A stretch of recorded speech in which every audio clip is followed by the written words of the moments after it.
Here we go. Being a bad landlord. Let's talk about it. Stay tuned. What do you have to do, and what do you not do?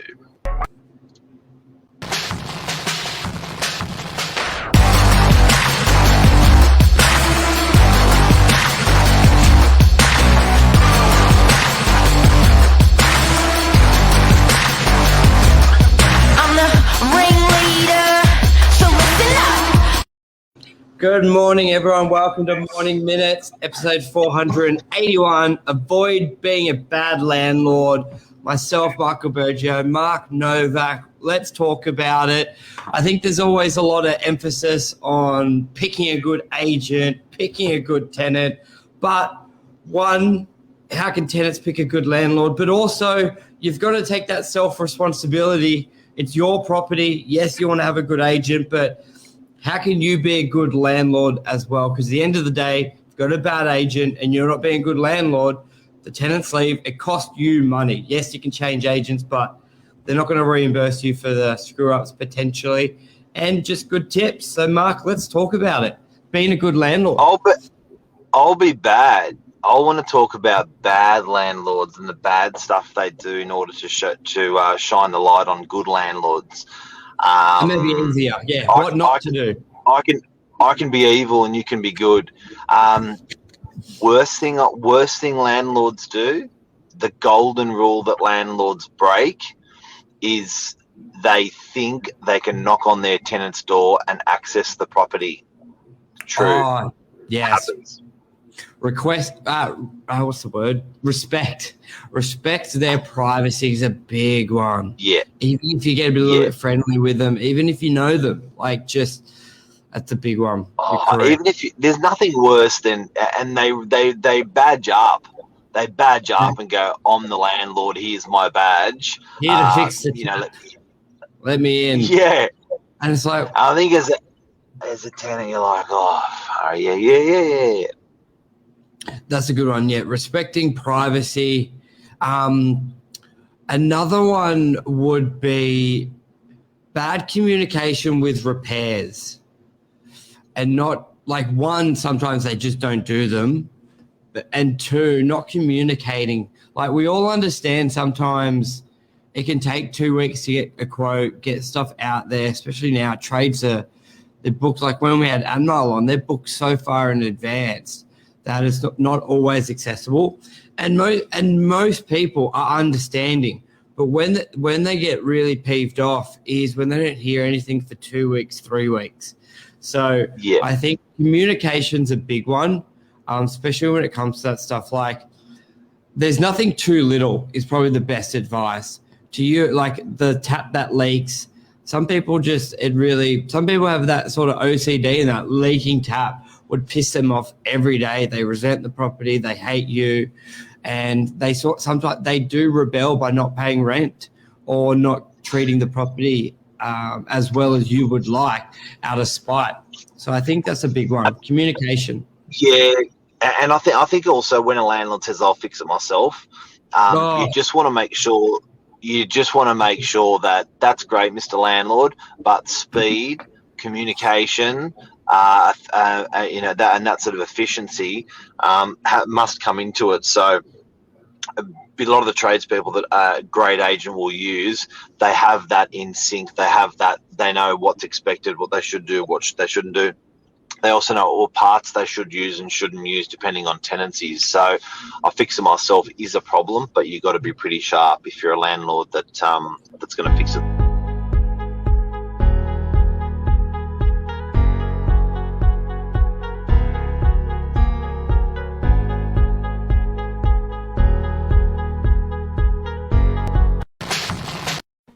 I have no idea what that was. Did you actually hear something? Yeah, that was me. I was wicked. So, number 3 on the bad landlord list is? I reckon rent. I reckon rent. When you're a landlord, tenants watching this are gonna hate this. Landlords are gonna hate this, but I'm gonna say this. When you're a landlord, you have to put rent up regularly. So that's what a good landlord does. Now, what it actually means, it means I've evaluated the rent with my property manager, and I'm not going to put the rent up, or I'm going to put it up only $5. Because if you look at in the course of a life of a tenancy, your costs for water, strata, land tax, all these costs have gone through the roof. But I think as a good landlord, to leave the rent for 5 years, not touch it, and then expect kudos or expect something back for that from the tenant, it's a big thing that landlords. So I think landlords feel their tenants owe them or are indebted to them when they don't put the rent up. They then put the rent up after 5 years, and they whack the tenant 50 or $100 and go, well, I've never put it up. So I think putting your rent up small, maybe annually, regular, just be consistent with that. Very, very important. And I believe rents really shouldn't go much at all when you're with tenants. It's always nice to keep a little bit below market once you've got a great tenant, but it doesn't mean you freeze it for 5 or 10 years. It's the wrong thing to do. Well, I think at least always have an annual rental discussion and assessment. Like, let's face it, sometimes the market doesn't justify up and you don't want to lose the tenant. But I think it's important to let the tenant know, going, we've looked at the market, we've considered it, we're going to keep the rent there. Because then they don't think you're a lazy landlord as well. Because if I was a tenant and I didn't even get a call or a rental increase, you're like, does the landlord care? Like, I would be increasing my rent. But at least having that conversation. So you can always say stuff that you've been a great tenant. It's only up, like the market's only moved a little bit, and we're not going to worry about it this year. Enjoy, like something like that. But I think at least letting them know, I think is a big thing as well. Another thing would be bad landlords don't update.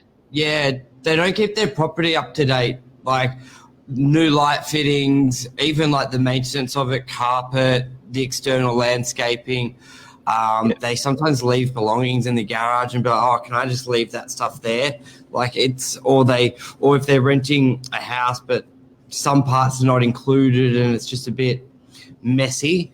So, but I think go back to to keep it simple, keep the property up to date, the correct lighting, like difference between 30-year-old lights, or like, you know what I mean? Just spend money on your property. It's a big asset, and it will convey to the tenant. To be proud. You want your tenant to be proud when they have friends over and family over. They want to be proud of the place that they're renting. You know what's really interesting, guys? When you're looking at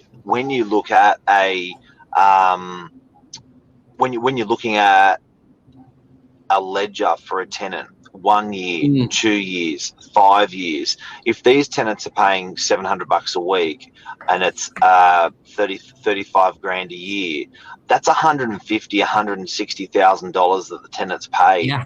That isn't and the question you've got to ask yourself as a landlord, Mr. Landlord, the question you've got to ask yourself is, my tenant's paid $150,000. What have I invested back into the relationship? Because if you've been take that $150,000 and haven't done what you've suggested, Michael, on that, then I think there's a problem. So, like you just said, I went through an investment property of mine the other day, and all the light switches were that old yellow, disgusting, aged thing, and I just said, can you get the lights the electrician to come through, change all the light switches, change all the power points. I got 15 years out of them. Don't be silly about it. Put some new ones in. And I mean, small things go a long way. If you can do little stuff without it being requested, I think that will mean a lot to your tenants. I know it will. Like what you just did. They just sort of put up with it. But if you sort of go through, hey, this should be better. If I was living here, I'd want it better. And you fix it on the, like those small things will go a long way. Then what else? So we've done repairs. we've done arrears. Keep on top of your. In summary, we've done repair. Making sure you. With repairs, it's actually another good time as well. I know we spoke about it, but it's another good time to do the upgrade. So, bad landlord, make sure if you're doing repairs, do a little bit more to the property, add a little bit more value. Don't just fix what's broken. If you can do a little bit more while the trade's there, it's a good idea. Other things that a bad landlord will do, we spoke about knocking on the door and getting access to the property. Privacy. We spoke about,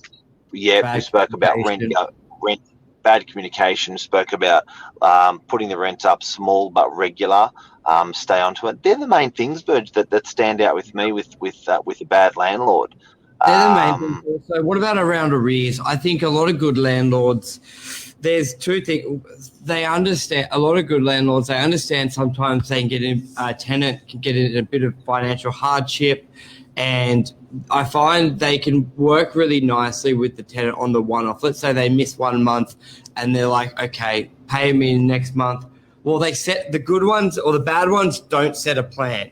They're just like, okay, let it go. And then the tenant, I don't know, misses it again, and they're a bit chaotic. Where the good ones, they go, okay, I'll allow it this once, but what's the payment schedule? What date? How much?